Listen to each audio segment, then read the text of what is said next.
Saya bilang ke Rohan, teman saya yang aslinya itu Banyuwangi, Han, kayak gini aja.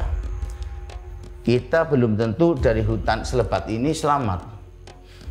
Sekarang kayak gini aja, kamu syuting ini video saya, nanti giliran. Itu Rohan sampai menangis. Ibaratnya kita nanti mati di sini dimakan hewan. Saya udah pasrah, benar-benar pasrah. Terkejut saya di situ, sehingga ada anaknya satu. Nah, saya berhenti spontan, sehingga dah terusan si Rohan langsung terpegang, turun. Kan dia kan nggak tahu kehidupan di hutan, belum pernah di Kalimantan. Turun. Bagaimana Pak? Diam kamu. Kalau kamu dimakan, jasa aku dimakan bareng-bareng, nggak bakalan satu saat, nggak bakalan cuma kamu apa cuma aku. Kita pasrah aja. Sampai nangis. Itu masuk hati, terikat. Saya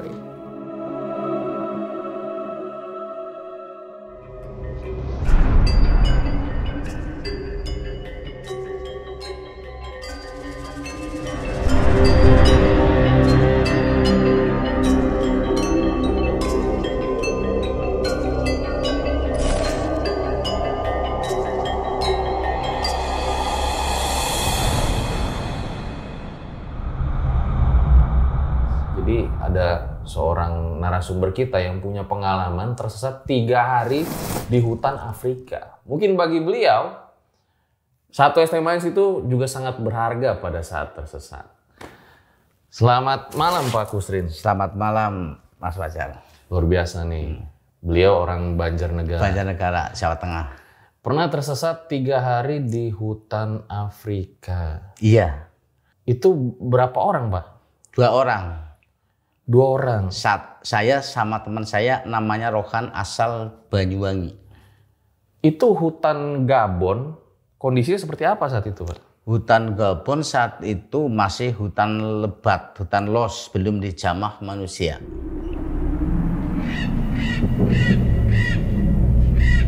Itu bawahnya sebagian rawa, ketutup lumpur hidup, akar-akar, bukit. Itu di dalamnya. Terus pohonnya itu 3 jenis. Namanya nggak tahu, tapi 3 jenis. Yang tinggi, yang pertama yang sekitar sebatang pohon segini itu tingginya sekitar 5 meter 6 meter. Ada lagi pohon kedua ke atas yang tingginya sekitar 10 meter sampai 15 meter, itu sudah segini. Ada lagi nih yang luar biasa, memang benar-benar Afrikanya. Itu tingginya nyampe 50 meter. Itu luar biasa, orang 4 nggak bakalan tembus gini. Itu Mas Fajar. Ada fotonya nggak Pak? Dokumentasinya gitu boleh saya lihat nih? Dokumen dari sebagian kalau di dalam hutannya nggak ada, tapi kalau yang lain ini ada. Soalnya kebakar semua dulu itu memory card. Nah, ini jenis yang udah mulai, ini konservasinya itu jenisnya. Nah, itu.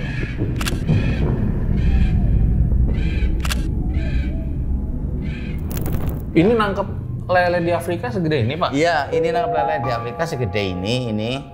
Ini wow. Luar biasa. Sebenarnya dagingnya ya tetap enak, yang 1 kilo isi 3. Oh gitu? Iya, ini rasanya bagaimana? Kayak, ya mungkin enaknya karena ini bumbu-bumbu masih banyak bumbu ya, enak. Oke guys, lelenya gede banget ini. Iya, ini lele waktu itu kan lagi servis alat berat, biasanya ekskavator kalau dekat danau. Memang kita gunakan buat ngobrak-abrik danau, biar ikannya kena. Dan ternyata muncul lele itu. Kalau ada di sini dibilang siluman lele. Ya, iya, di sana itu ngambilnya aja sama bucket, eksa. Tapi kenapa ya? Kadang kumisnya suka dibilang kumis lele, kenapa ya? Ya, itu mungkin beda lagi ya. Nggak tahu. Jadi katanya pas tersesat, nih kita kembali tersesat ya, Pak. Iya. Bertemu dengan singa. Iya. Dan gajah yang ada gading gede itu. Iya, betul. Kok bisa selamat? Jangan dijawab dulu Pak. Iya. Nah, seperti apa kisah pada kali ini? Buat kalian yang pengen cerita, bisa banget kirim ke sini langsung aja. Langsung aja kita mulai, berikut adalah ceritanya.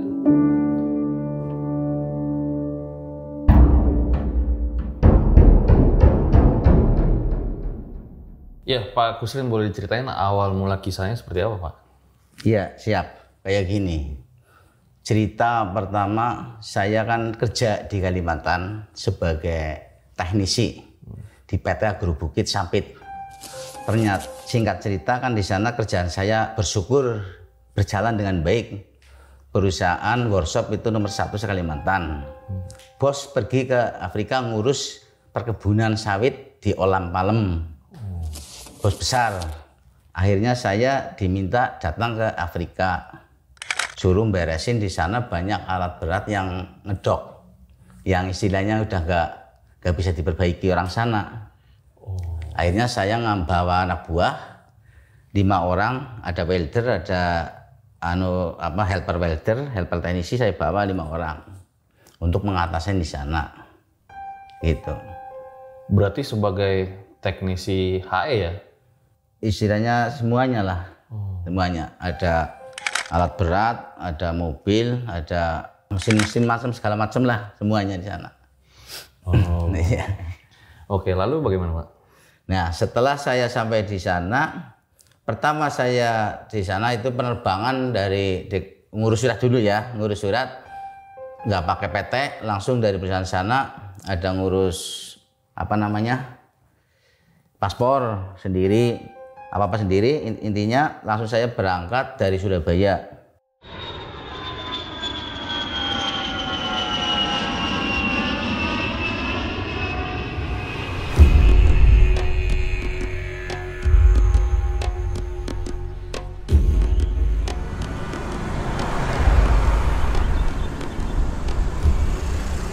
Surabaya ke Hongkong Ethiopia di Berville. Setelah di sana dijemput, pertama kerja itu di wilayah Gabonnya itu di wilayah Mboku.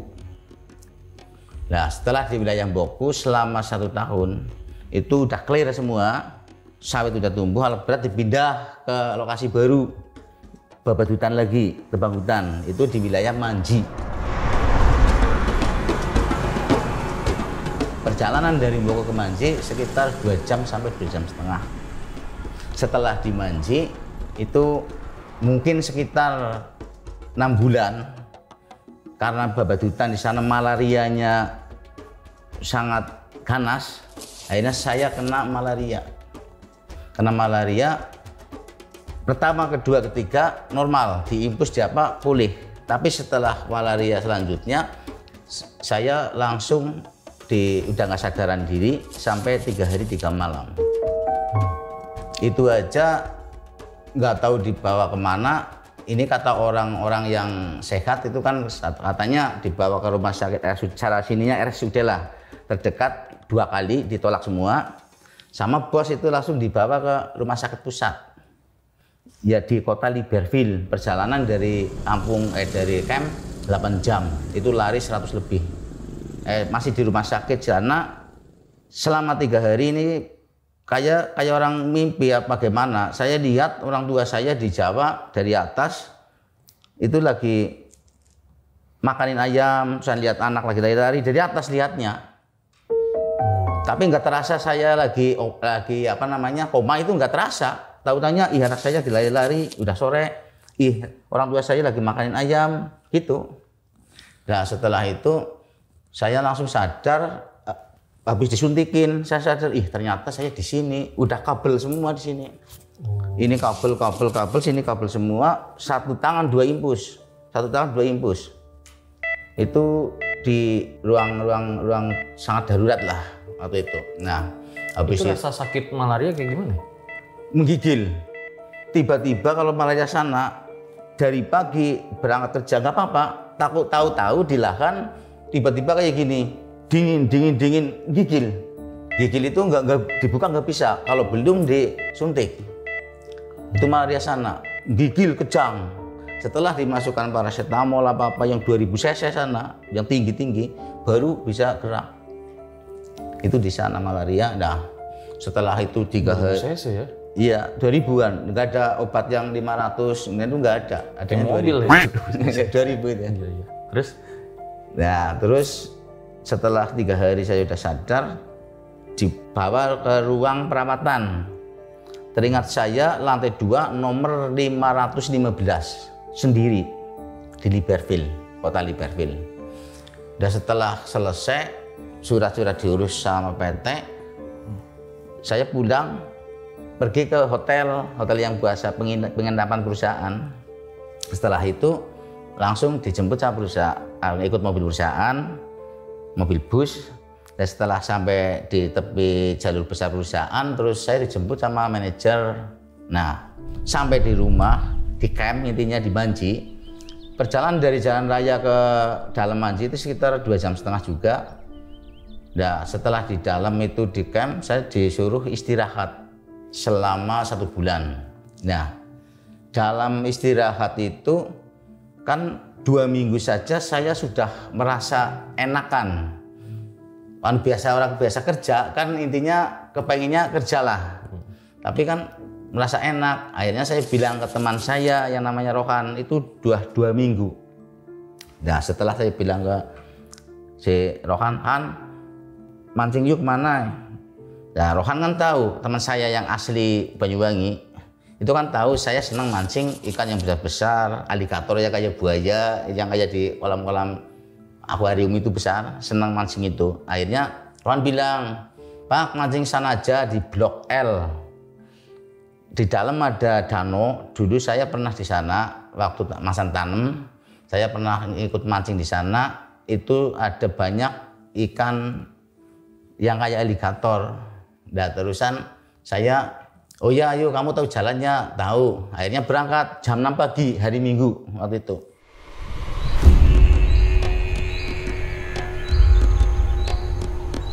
Saya bawa bekalnya cari seginilah, pikirannya kan siang pulang. Dan setelah sudah sampai Blok L, dan terus saya masuk, mana jalan-jalan? Oh ini Pak, masuk. Perjalanan di hutan udah susah, udah banyak apa namanya itulah yang kayak rumput-rumput yang tajam itulah, kayak rumput tajam yang cara bahasa Jawa namanya kerisan. Itu udah susah. Sampai udah perjalanan dari tepi Blok L, saya lihat jam udah 1,5 jam, itu danau tidak ketemu. Ini jadi hutannya kayak bagaimana gitu Pak? Hutannya tinggi rumputnya? Iya, rumput tinggi nggak beraturan. Terus kadang itu di sekitar jarak 5 meter itu ada rimbun-rimbun hutan juga. Ada lagi yang di atasnya sekitar 10 meter, itu rimbun semua. Atasnya lagi ada sampai 60 meter. Hutannya besar-besar kayunya memang. Akar, kadang ada jenis kayak rawa apa namanya lah yang becek-becek itu kan, lumpur-lumpur segini. Kadang kering, bukit-bukitan di dalam. Kelihatannya dari luar rata, tapi ternyata bukit di dalam. Nggak ada kehidupan di sana manusia? Nggak ada sama sekali. Bekas peninggalan kehidupan manusia nggak ada juga. Itu full hutan asli belum dijamah. Nah, sampai di dalam udah 1,5 jam tidak ketemu itu danau yang dibilang. Saya bilang ke teman saya kayak gini, Han, katanya hanya 1 jam, ternyata ini udah 1,5 jam. Di mana sih? Nah, dulu di sini Pak. Saya bilang gitu, aduh, kamu salah, ini udah hilang ini kita. Jangan mikir dulu, ini di hutan. Akhirnya kayak bertengkar di situ. Akhirnya, aduh, gimana sih? Sekarang ini aja udah, kita pulang lagi yuk. Kita udah nandain kan, kita setiap masuk hutan kan pasti nandain pakai parang lah. Nah, setelah balik sekitar perjalanan 1,5 jam, itu jalur benar sebenarnya, jalur keluar yang tadi lihat itu yang panjang, yang loreng-loreng kayak cahaya cita apa itulah, kayak macan saya nggak mikirin lah. Itu kelihatan lewat, tapi kan masih jauh sekitar 20 meteran lah. Jadi saya kalau di hutan kan mikir saya kan jangan menimbulkan gaduh apa suara. Langsung saya merunduk pelan-pelan. Langsung yang Rohan kan di belakangnya turun nih, turun gini. Pak, gimana Pak? Itu ada apa Pak? Diam kamu. Saya bilang gitu, diam. Terus akhirnya dia pergi. Saya nggak berani melanjutkan ke situ lagi. Balik karena takut. Macannya yang lewat berapa? Yang lewat saya melihat baru satu aja yang lewat. Gede? Ya gede, panjang itu, macannya panjang, kayak tutul-tutul kayak gitulah. Dan setelah saya balik, saya udah gak mikirkan jalan tadi. Saya akhirnya mencari selamat, akhirnya jalan terus masuk, udah. Nah di situ pikiran saya kan ngedrop, udah nggak mungkin bisa keluar dalam hati loh. Akhirnya saya HP masih ada baterainya, masih isi lah, baru masuk 1 hari sih. Terus saya bilang ke Rohan, teman saya yang aslinya itu Banyuwangi, Han, kayak gini aja, kita belum tentu dari hutan selebat ini selamat. Sekarang kayak gini aja, kamu syuting ini video saya, nanti giliran. Itu Rohan sampai menangis. Jujur saya ngomong kayak gini saja, saya langsa. Nangis kayak gini. Gimana Pak, malah kayak gitu? Kita enggak jangan kayak gitu Han. Kita kan di sini pasrah aja pada Tuhan. Ibaratnya kita nanti mati di sini dimakan hewan. Saya udah pasrah, benar-benar pasrah. Dimakan hewan, nanti kan suatu saat hutan ini ditebang. Nanti bisa ada orang yang mengut HP, walaupun HP mati kan mungkin kartunya bisa dipakai. Saya kayak pikir aja gitu Mas Fajar. Mikir kayak gitu, akhirnya giliran video. Saya di depan Rohan, kadang-kadang saya ambil video Rohan sampai nangis itu, nangis. Dia nggak kuat di video. Pikirannya udah nggak pulang. Saya nggak, tetap kuat. Nah, terus setelah itu jalan udah video, terus jalannya becek, tulisan kadang terperosok, udah capek luar biasa. Nah akhirnya kalau di hutan misalnya bau WC yang menyengat nggak pernah cuci itu kan kadang kayak gajah, kalau bukan gajah kan kadang buaya. Dan terus saya bau menyengat, Han beneran jangan dulu apa Rohan, ini bau WC. Terus akhirnya apa, saya pelan-pelan, ternyata betul ini saya melewati pohon lindang besar, terus ada akar-akar itu kan, saya kayak gini, ternyata benar di depan itu gajah, cuma kelihatan punggungnya aja kayak gini, belenduk-belenduk, ada 5. Nah kalau paling gajah kebun binatang nggak mikir saya, gajah hutan kalau kupingnya udah terbang kayak gini, udah jangan coba. Larinya luar biasa gajah. Saya tahu asli larinya gajah. Di sana saya tahu larinya gajah. Kalau benar-benar gajah lagi takut itu larinya apa? Gajah ibaratnya setinggi ini, terusan ada rimbunan itu kayu roboh di atasnya, itu bisa lewat. Itu lihat di sana saya, nyata. Itu bergading gitu ya gajahnya? Bergadingnya panjang-panjang. Nah terus habis itu saya menghindar lagi. Nah akhirnya kan itu apa, karena bekal udah tidak ada, air minumnya habis, akhirnya kan ada sungai yang sebelah kanan saya, kalau saya pikir itu sebelah kanan saya itu ada sungai aliran dari bukit sebelah. Nah saya ngambil di tengah, saya kan pengalaman mau ngambil air buat minum, kalau pengalaman di hutan jangan mengambil di rawa karena kadang ada lintah yang kayak air itu kan bisa masuk ke dubur, ke apa segala macam, lebih ngeri apalagi diminum, bisa hidup dalam perut, lebih ngeri lagi.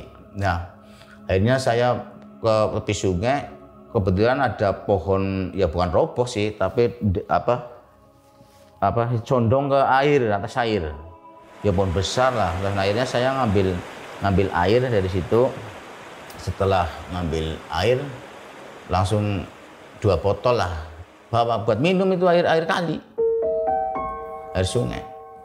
Dengan perjalanan itu sudah capek, sudah nggak karuan, sudah pasrah intinya. Nah akhirnya udah hampir malam waktu itu, mungkin secara bahasa jamnya itu mungkin jam tengah 7-an lah Mas Fajar, sekitar jam tengah 7-an.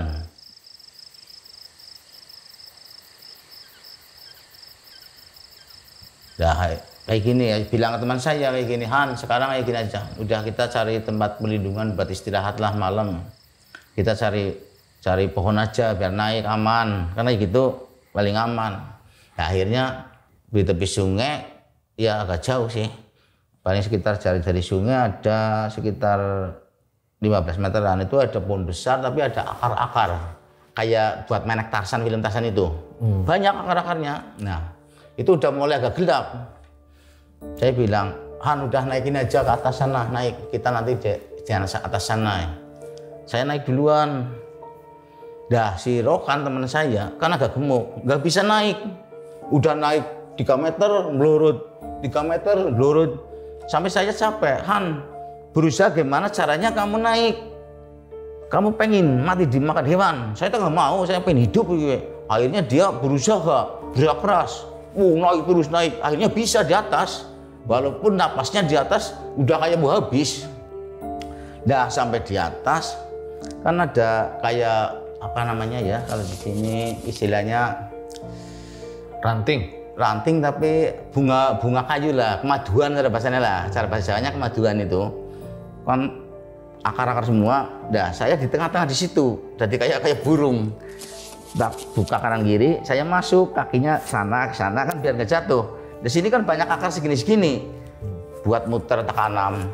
Akhirnya tak kanan buat ngikat juga, akhirnya kayak gini bisa sandaran. Oh bisa itu? Bisa, banyak akar, jadi kayak buat kursi dadakan itu loh. Gede-gede juga iya, ini ya? Iya, yang kecil-kecil tak kanan. Nah akhirnya habis itu saya udah minum santai. Nah disitulah saya selalu masih bawa obat dari rumah sakit kan terbawa. Pikirannya kan sore pulang. Paracetamol teringat saya sama apa namanya tuh. Bukan kinin apa ya, pokoknya pil yang merah apalah, apa namanya itulah pil yang merah. Nah itu tak makan di atas, tak minum lah intinya, tak minum buat itu jaga-jaga. Nah rokok kan di sana rokoknya Marlboro. Nah itu masih sih bawa banyak, masih 2 bungkus buat ngerokok di sana sama minum air mentah di atas. Nah setelah itu agak malam itu sempat saya lihat bulan. Tapi jauh sih, maksudnya kan ranting-ranting pohon yang tinggi itu kan kelihatan bulan. Nah, pikiran saya kayak gini, nanti kalau bulan itu sudah sampai batang ranting itu, berarti pagi. Pikirannya kayak gitu. Nah, setelah itu udah malam, udah sekitar jam 8, jam 9-an lah. Terkejut di situ aku.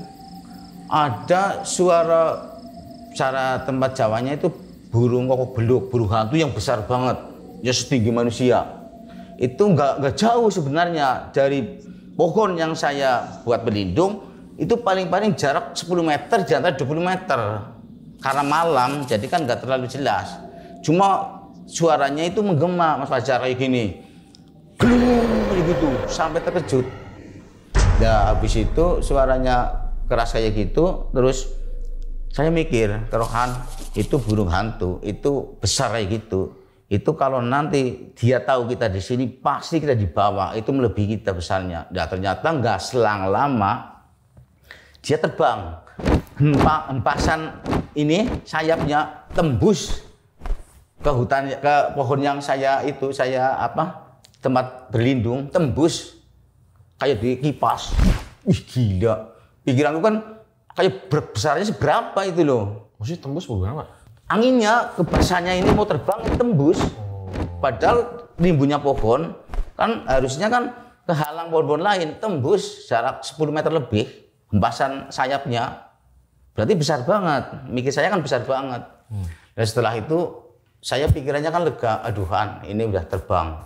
Dah nggak selang lama bunyi udah jauh lagi, bersyukur alhamdulillah udah jauh kan.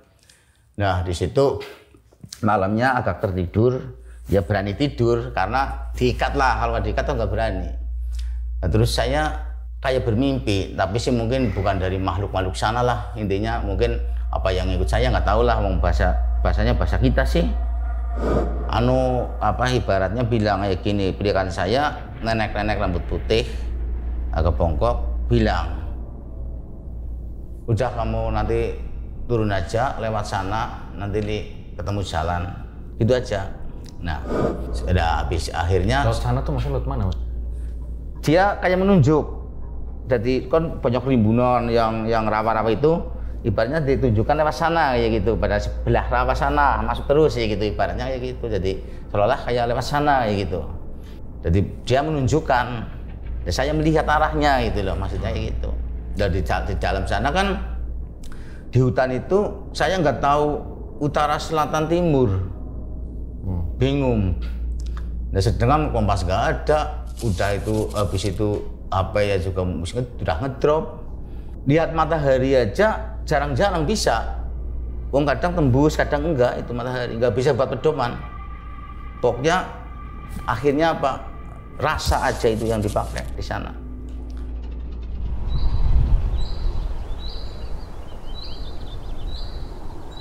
Setelah itu pagi saya turun. Setelah pagi turun, ya pagi-pagi ya mungkin sih sekitar jam 9-an ya ada lah, mungkin lah wong.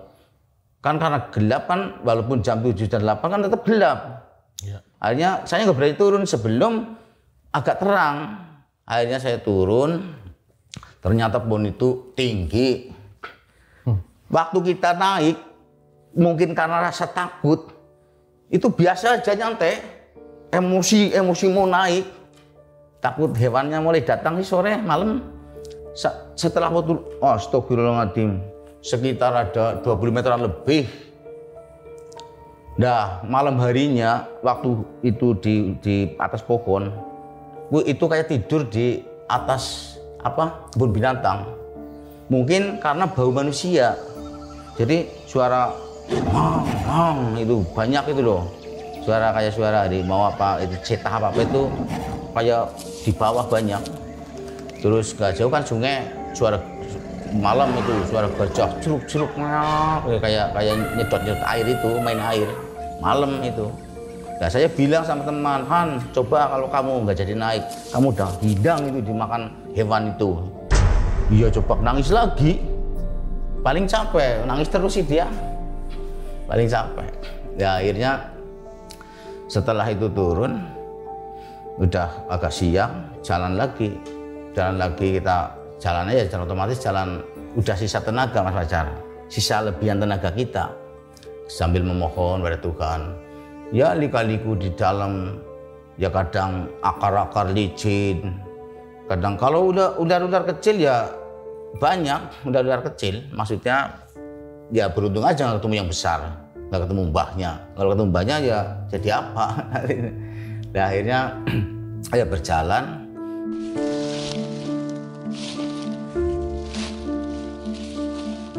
Selang sekitar mungkin cara bahasanya siangnya ya mungkin jam-jam 11-an lah. Itu melihat pas saya ini kan ada pohon rimbun terusan akar-akar banyak ya. Sini kan batuan. Saya nepi ke sini cari jalan yang agak enak lah. Tahu-taunya habis lepas lewat situ kan langsung ini ada apa ya, wilayah sana kayak rumput-rumput tapi nggak tinggi. Bukan rumput sih, pohon kecil-kecil. Terus kayak rawa, itu di sebelahnya itu ada singa. Terkejut saya di situ, singa ada anaknya satu. Nah, saya berhenti spontan. Singa dah, terusan si Rokon langsung terpegang, turun. Kan dia kan nggak tahu kehidupan di hutan, belum pernah di Kalimantan. Turun. Bagaimana Pak? Diam kamu. Kalau kamu dimakan, jasa aku dimakan bareng-bareng, nggak bakalan nggak bakalan cuma kamu apa cuma aku, kita pasrah aja. Itu melihat Pak, sana singanya itu, singa yang lagi jidatin anaknya, jidatin kayak kucing persis itu ya, besar lah.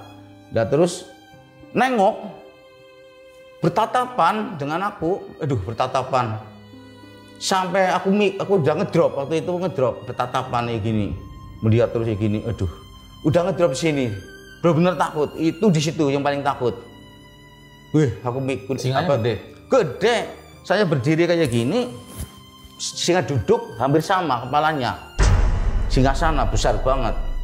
Itu lagi jiratin anaknya, langsung lihat saya. Lah, setelah ngeliat, itu yang di dalam hati hanya pasrah. Kayak gini aja Han. Rohan namanya itu yang di bahasa orang kamu diam aja, minta pada Tuhan, kita punya Tuhan kok. Akhirnya kayak gini, ya Tuhan, memang kalau saya umurnya memang hanya sampai hutan ini, memang kalau mati saya dimakan singa itu buat anaknya, saya ikhlas ya Tuhan. Sampai nangis. Itu masuk hati. Terikat. Sorry.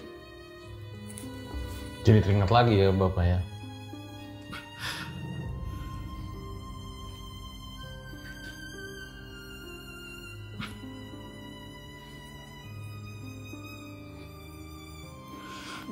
Bahkan saat itu berpikir bahwa sudah pasti akan mati ya. Iya. Karena jarak sama singanya deket banget. 10 meteran Mas Fajar. Habis itu udah saya pasrah. Memang benar-benar percayanya saya, jujur saya sih orang Islam jujur lah. Percaya akan Tuhan, percaya apa, saya memang gak jungkir balik ibadah. Tapi nomor satu asli dalam hati cara bahasa saya Jawanya nyawiji. Yakin ke Tuhan pasti dikabulkan kalau kayak dulu yakin. Saya terbukti kalau saya waktu itu nggak yakin sama hati saya pada Tuhan 100%, mungkin saya udah mati. Tapi kalau waktu itu saya nggak yakin, udah yakin dimakan singa, saya pasrah. Setelah pasrah, saya nggak percaya, singanya itu noleh lagi balik, jilatin anaknya lagi. Teman saya Rohan yang orang Banyuwangi itu, tahu-taunya malah gendungsep sujud di tanah. Tersungkur lagi, udah nggak mau lihat, ibaratnya pikirannya udah hilang lah. Dan setelah itu langsung saya mengambil jalan pintas, muter lagi, balik lagi, nggak melewatinya itu. Nah, setelah tisu dulu ini. Nah, ini tisunya. Silakan Pak. Ya, makasih.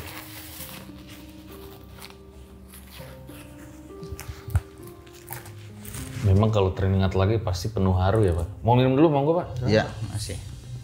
Nah itu memang kalau teringat benar-benar merasakan itu memang ya kekupas lagi dalam hati.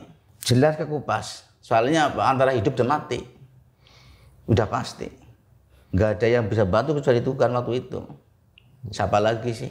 Nah disitulah sampai sekarang akhirnya saya benar-benar walaupun saya ibaratnya nggak jungkir balik ibadah kayak apa, tapi ya keyakinan saya mungkin lebih kiai.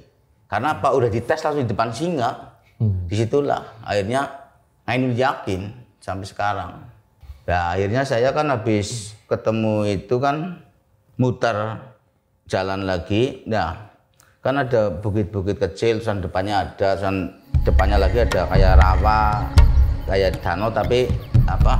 Nggak dangkal lah airnya lah, soalnya palingnya itu jengkal, itu jernih, dalamnya kelihatan keras, kelihatan kayak tanahnya keras itu dalamnya. Nah terus saya mikir kan, pikiran saya kan kalau gambut kayak Kalimantan kan adanya gambut kayak Lumbur Hidup, tapi kan ada anunya apa namanya rumput, di situ kan nggak ada.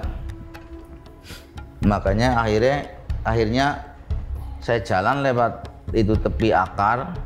Nah itu kaki saya secara terpelanting, secara kepleset lah, masuk ke air yang sedang segini. Dan ternyata lumpur, langsung amblas jadi kayak gini, nasak ke sana dalam. Jadi bukannya di situ, ke bawah ke sana. Jadi bekasnya mungkin sebelah sini agak keras. Itu masuk ke seluruh tubuh Pak? Baru segini saya teringat, waduh gambut. Saya mikirnya kan gambut, mikirnya kayak di Kalimantan gambut dah. Cara kerja di gambut gimana kalau tercelup biar nggak tenggelam. Ini tip juga, ini bisa dibuktikan, bukannya jalan terakhir. Nah itu saya kakinya sebelum masuk ke dalam, sebelum di atasnya ini itu harus membuat cairan. Kalau orang bilang kan jangan gerak, kalau jangan gerak kan kalau gerak pikirannya masuk lagi. Sih ya memang benar, tapi kalau saya berusaha gerak biar mencair. Setelah mencair kan tambah naik gini, jangan sampai naik sini. Ini ditekuk badan kayak gini, bluk langsung spontan ditekuk kayak gini. Setelah ditekuk kayak gini, terus ini tangan kayak gini, cara apa? Muter-muter biar mencair semua. Pokoknya gimana caranya lumpur itu mencair. Setelah itu kan baru kita kayak berenang tapi di dalam lumpur. Itu kaki mulai terangkat. Setelah mulai terangkat itu teman saya namanya Rohan itu ngasih ada akar itu kasih. Dahinya dipegang, saya diseret. Basah semua badan, kena lumpur. Nah akhirnya saya mau nyuci badan di rawa-rawa kecil nggak berani. Karena takutnya itu lintah, paling takut. Mending lintah daun kelihatan, tapi kalau lintah yang air itu nggak bakalan kelihatan. kayak apa namanya, kayak plastik itu. Tapi setelah gigit bisa tebal gini, darah. Bisa masuk lebar dubur, telinga, ngeri. Bahaya itu ya? Bahaya, paling bahaya itu. Dan dia ada di rawa-rawa di Afrika Hanya di rawa Afrika dan Kalimantan ada. Kalau paling lintas darat ya namanya bahasa Jawanya kan pacet. Itu cuma gatel ya, memang hisap darah, tapi kan kelihatan. Nggak bakalan masuk pori-pori, nggak bakalan masuk dubur. Kirain lintas darat pinjol pun. Lintas darat pinjol sekarang. Bahaya juga itu. Iya. Nah akhirnya setelah saya cari yang ke sungai tadi untuk membersihkan badan, ya pakaian basah tetap basah sampai kering, adanya pakaian itu. Nah akhirnya setelah terjelubur, pokoknya hari kedua hari sial banget, cara bahasanya loh. Hari sial apa? Udah mau dimakan singa, langsung masuk ke lumpur. Ini benar-benar ujian. Udah mati masuk hutan, hilang ujian, udah ujian parah. Seumur hidup mungkin 1 kali, itu gak semua orang. Nah terus udah akhirnya perjalanan demi perjalanan, udah sore, rasanya capek, nggak karu-karuan. Kalau capek tergeletak, capek itu tenaga udah terkuras banget. Akhirnya kita mencari sungai, kita mikir di situ, hari kedua mikir gimana caranya kedua ya kayak gini. Saya bilang ke si Turohan itu dari camp kita, barak camp itu ada sungai besar yang di hutan dikonservasi, itu ada sungai besar masuk ke arah hutan yang kita pancing kayak gitu. Nah terus itu arahnya masuk, kita cari sungai itu, kalau ketemu kita melawan arus. Saya kan bilang itu ilmu alam lah, ilmu alam aja. Kalau dari sini sungai masuk, kita ketemu kesasar di sini kan harus, kalau kepengen balik kan lawan arus. Saya berpikir kayak gitu. Nah terus setelah ketemu itu kan ketemu sungainya tuh. Ketemu, tapi kan udah mulai malam. Akhirnya tidur lagi, nginep lagi di hotel. Tapi hotel atas sungai, tadi di hotel hutan, sekarang di hotel atas sungai. Dua hotel hutan itu di situ. Nggak takut hewan ke sungai malam-malam itu? Nah, kayak gini ceritanya. Dari itu kan kayu agak condong ke sungai ke sana besar. Kalau kayu kecil nggak berani karena nanti kalau ngantuk terprosok. Itu saya di atas sana, pas di atas sungai kan ada ke sini mungkin bekas roboh, langsung ini ada batang-batangnya ke sana kan.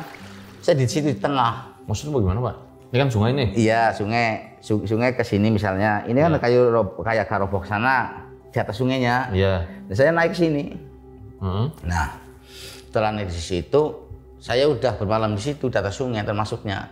Ini sungainya airnya kenceng apa? Kenceng kalau di tengah. Wow. Airnya kenceng, benar-benar kenceng dalam. Kalau di tepi kan banyak aliran boleran itu loh. Iya. Yang kadang ada ikan, ada apa di situ. Nah, itu kenceng tengah. Saya beraninya di situ. Nggak mungkin ada buaya. Karena buaya nggak mungkin di air kencang.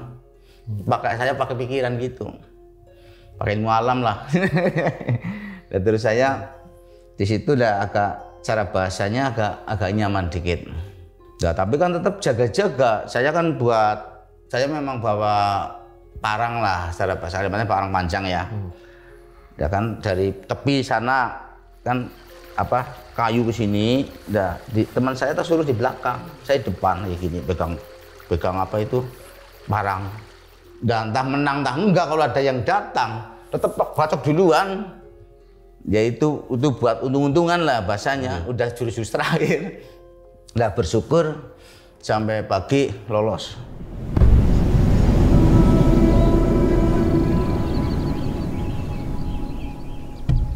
Terus paginya mulai jalan lagi. Nah, paginya jalan lagi. Nah, saya kan nggak berani menjauh dari sungai tersebut. Nggak berani jauh dari sungai tersebut karena apa? Nanti kalau jauh dari sungai tersebut kan kehilangan jejak, malah hilang tambah jauh lagi. Nah, udah berjalan di tepi sungai, sungai kan nggak bakalan mulus, tepinya kan banyak rimbun segala macam. Nah, pas di sungai itu ada bukit, ya kayak perbukitan lah. Dia tuh sampai di situ saya melihat jalan, kayak jalan sekitar 2 meter, bersih. Pohonnya ya ke samping semua. Ternyata kan bekas jalan gajah. Saya tahu tapaknya itu ada bekasnya. Ini jalan gajah. Udah lega sama serokan. Ini gajah ngotot. Nah, ini ketemu kayak gitu, pede rasanya. Nggak tahu masih digodok lagi. Nah, ini jalan gajah. Gajah ini kan sungai.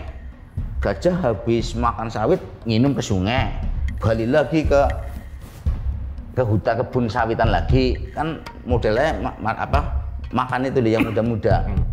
Nah akhirnya saya kan ngikut itu, ya enak, jalannya nyantai, tas udah longgar, 2 meter ada sih lebar, pohon-pohonan ke sana semua. Loh, kalau gajah lewat hutan kan pohonnya kayak gini kan terus, jadi kayak ya buat buka. Jalan ada 2 jam lebih, bukit sini terus, ini masih jalan terus, longgar, jalannya enak, bersih. Nah, nyantai, ternyata bikin nangis lagi kayak gini. Setelah ada 2 jam lebih, ketemu lagi jalan itu. Yang tadi kan duduk istirahat waktu ada jalan itu, duduk dulu ngerokok sambil bawa parang, kan ada kayu buat kecek-kecek kayak gitulah. Ya. Dan setelah, masa ini tadi di sini kayak gitu, saya kan masa iya ya beneran ini bekas kita kan, ini bekas rokok, puntung rokok, ini bekas buat batang-batangnya kita potong-potong. Akhirnya mikir, berarti tadi yang jalan gajah cuma muterin bukit, sebetulnya jalan gajah cuma muterin bukit, kurang ajar itu. Aduh, di situ lemes bener, karena udah terlalu capek. Lemas tergeletak, udah kayak gini aja, udah istirahat dulu lah, jangan mikir lagi nanti parah. Nah habis itu ibaratnya udah agak slow, agak santai. Nah itu di hari ketiganya, dari kedua lele, lupa saya makan di hari kedua, makan lele mentah. Lupa makan lele, ikan lele mentah di sungai. Enggak, kan di rawa-rawa ada ikan-ikan kecil itu kan, ada lubang-lubang itu. Di hari keduanya itu loh, maaf, di hari keduanya. Dia itu buat hanya isi perut, lele 2 segini-gini. Kontok ambil tuh pakai kayu lah kayak gini kan, keluar udah pakai potong pakai itu parang, terus tak kupas. Itu makan dagingnya, ya rasanya ya amis ya, bau itu ya manis juga. Ya sebenarnya darurat lah. Ya nggak mau lah, masa makan mentah. Tapi kan kita mau buat perapian, udah nggak bisa Mas Fajar, perapian. Karena di situ basah semua, nggak bakalan hidup. Mau kering aja nggak bakalan hidup, basah semua di situ. Nah, pas tadi muter-muter bukit doang tuh gajah jalurnya. Iya. Sempat berpikir nggak, kayaknya bakal mati di sini. Pikirannya kayak gini, setelah muter kembali lagi ke situ, hilang pikiran, bingung. Udah kayak mau kayak mau pasrah. Tapi saya mikir, lagi saya nggak pasrah, saya kuat, teman saya nangis, apalagi saya pasrah. Itu nangis teman tuh? Nangis terus. Pas nangis bilang apa dia? Pak, gimana Pak kayak gini? Saya sampai capek. Diam, kamu diam. Bilang kalau kita mati barang, hilang barang. Emangnya cuma kamu aja? Saya bilang gitu. Udah lagi menghibur diri untuk berkuat, malah bebani pikiran. Itu komo ya, saya bilangnya jangan kayak gitu. Santai aja sekarang. Kamu yang penting ikut saya di belakang. Kalau nanti dimakan apa aku duluan. Sampai kayak gitu aku itu. Gemuk orangnya kan, gemuk.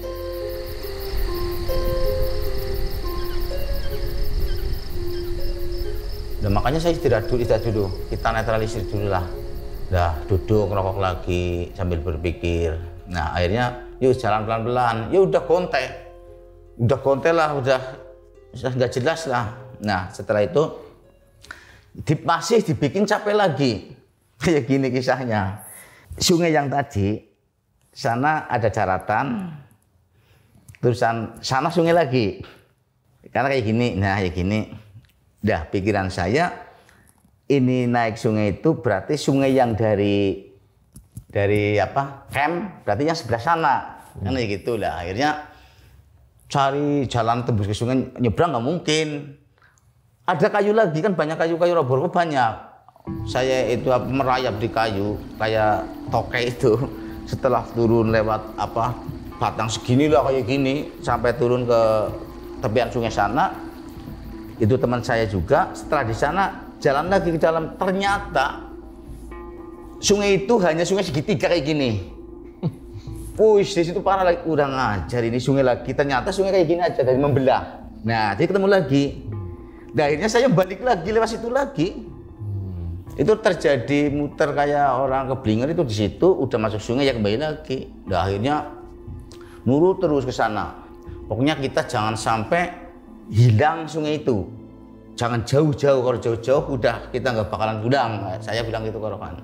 Akhirnya pas masuk ke depan, walah, hutan lindungnya yang tinggi itu nggak ada, cuma berapa meter aja kan. Itu banyak pohon-pohon yang kayak pohon bambu, yang hutan itu kecil-kecil segini, kayak gini pohonnya jadi saling mengait, kayak pohon bambu. Kita lewat berdiri nggak mungkin bisa.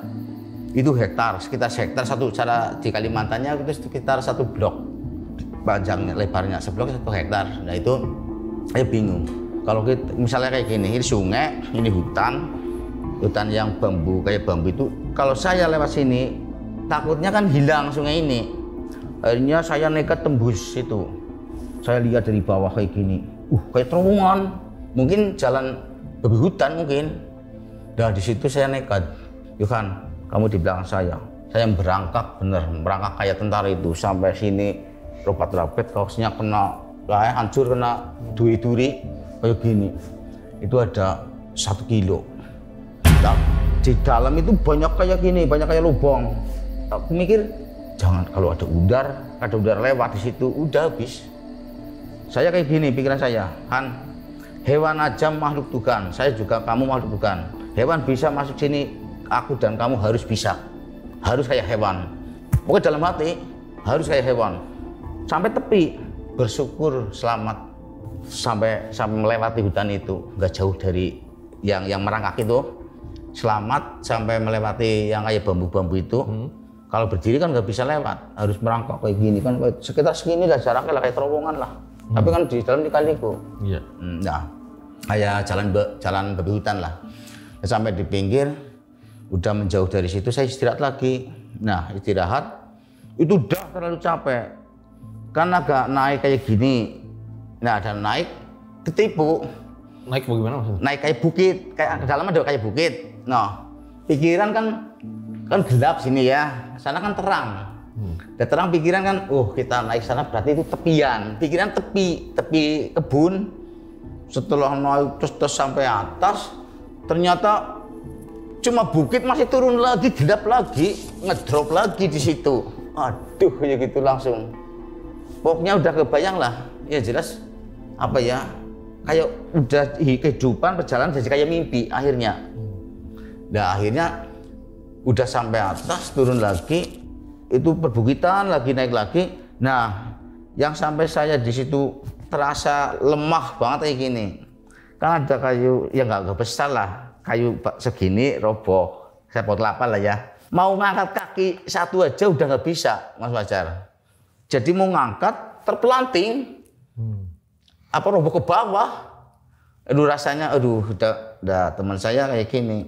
Istirahat dulu Pak lah, udah nggak bisa jalan, iyalah duduk akhirnya. Mau ngangkat kaki satu, terpelanting ke bawah. Karena sudah benar-benar tenaganya habis. Cara mobilnya, cara bahasanya terbalik ke belakang. Jeroboh kayak motor jumping persis. Tapi kita yang jumping. Nah, terus habis itu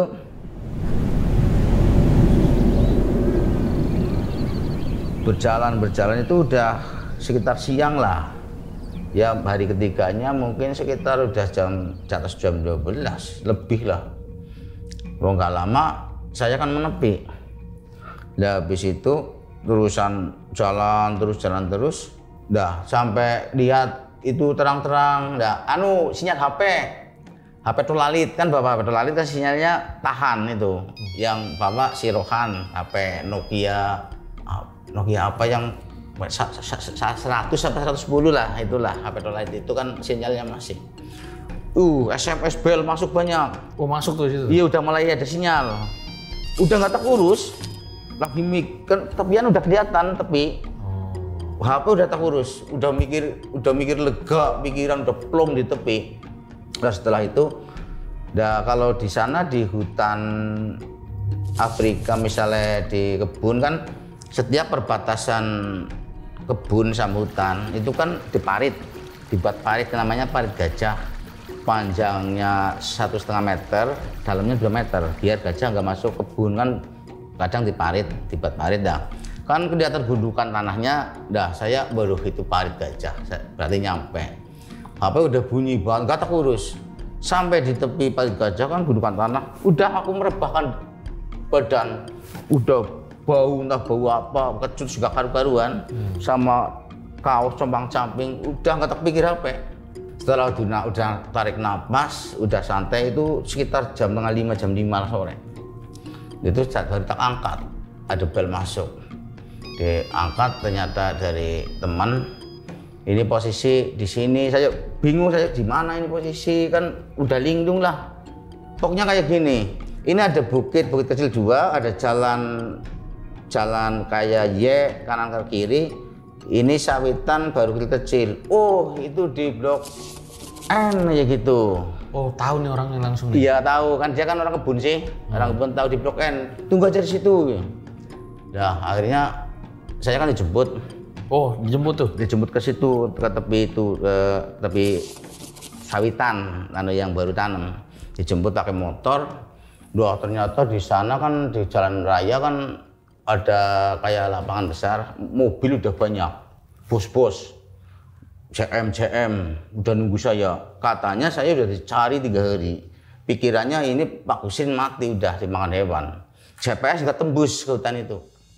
Udah berbagai macam cara alat di sana yang buat masuk hutan dicoba, nggak tembus semuanya. Pikirannya bos ini Pak Husin mati. Dan akhirnya saya sampai di rombongan itu sama RM, saya dirangkul, udah nggak bisa ngomong apa-apa, nangis, nggak bisa ngomong apa-apa, udah nggak bisa berkata apa-apa, adanya nangis, udah nggak percaya, saya pulang. Akhirnya setelah itu banyak mobil, ada puluhan, itu 3 hari mekanik gak ada yang kerja. Nyari semua ya Pak? Nyari semua. Kayak gini pertamanya awalnya, singkatnya awalnya kan bisanya dicari, kan pancing biasanya jam 4, jam 5 ini udah pulang. Loh ini udah jam 5, Pak Husin belum pulang sama Rohan. Oh tunggu aja sampai jam 7, kan kayak gitu. Ternyata sampai jam 7, jam 8, jam 9, jam 10 nggak datang. 2 itu udah gempar. Saya ke rumah, langsung dijemput, pulang ke rumah, ke camp. Langsung saya mandikan, enak banget, saya duduk kayak mimpi, nggak percaya. Nah akhirnya semua mikir, berarti saya habis mati 3 hari, koma lah bahasanya, terus hilang sambil bawa obat juga. Akhirnya buat kesimpulan positifnya, berarti harus sudah percaya pada Tuhan, itu pertolongan yang utama. Kayak gitu, pelajaran semuanya. Kalau di hutan, satu ya jangan sombong, jangan angkuh lah. Baca situasi keadaan. Contohnya kayak tadi, ada singa, baca keadaan, jangan buat gaduh, pelan, pasrah, aman, bersyukur aman. Begitulah Mas Fajar, singkat ceritanya kisah saya di sana, yang kalau dipikir lagi sudah nggak kebayang lah. Kisah yang sangat luar biasa Pak, dan terus terang saya sangat terharu lah mendengar bahwa pada akhirnya Bapak bisa selamat gitu ya. Ya alhamdulillah. Walau mungkin juga berapa kali juga sempat putus asa begitu Pak. Tapi kisah ini memang tidak ada yang diliput media saat itu. Tidak ada sama sekali. Baru kali ini. Ibaratnya kalau ada orang tanya, ya pernah hilang, iya kayak gini-gini, udah itu aja. Belum pernah dikisahkan di media, belum pernah sama sekali. Tapi ini luar biasa, berarti masih sakit ya? Masih sakit, bawa obat. Menjalani tersesat itu masih sakit. Iya, bawa obat, bawa paracetamol itu. Sama Kuartem, ingat baru itu Kuartem yang pil kuning, manjur luar biasa. Bawa itu. Tapi Bapak nggak ada rasa trauma? Ya mungkin karena di dalam udah kenyang, mungkin karena posisi dan lain-lain udah hajanya pasrah, akhirnya malah justru meningkatkan keyakinan saya. Dimanapun manusia, nggak cuma saya lah, kalau siapa saja lah, benar-benar yakin pada Tuhan. Yakin itu bukan karena hanya sujud, tapi hati terutama lah. Itu yakin diselamatkan apa yang kita minta. Itu akhirnya buat kayak gitu. Malah semakin akhirnya jadi pelajaran semakin semangat. Itu udah Mas Fajar. Jadi Bapak merasa bahwa memang adalah bahasa-bahasa dengan Tuhan yang akhirnya ditunjukkan lewat alam, lewat hewan seperti itu. Iya betul. Kalau boleh tahu Pak, kehidupan di Gabon itu seperti apa ya? Nah kayak gini ceritanya, sedikit masalah kehidupan sana. Aslinya apa ya? Negara Gabon itu primitif luar biasa. Satu negara itu mungkin sama satu kecamatan di daerah saya. Purwanegara, kecamatan daerah saya, Banjarnegara itu masih banyak satu kecamatan. Kalau di sana kehidupannya tuh? Kehidupannya Apakah berkebun, bertani? Dulu apa adanya gimana? Pertama itu kalau di kotanya sih ada kerjaan-kerjaan lah, tapi walaupun kecil-kecilan. Tapi kalau pada dasarnya di pelosok itu berburu, terus kadang barter, punya pisang, punya apa ditukar, baju apa, kadang barter.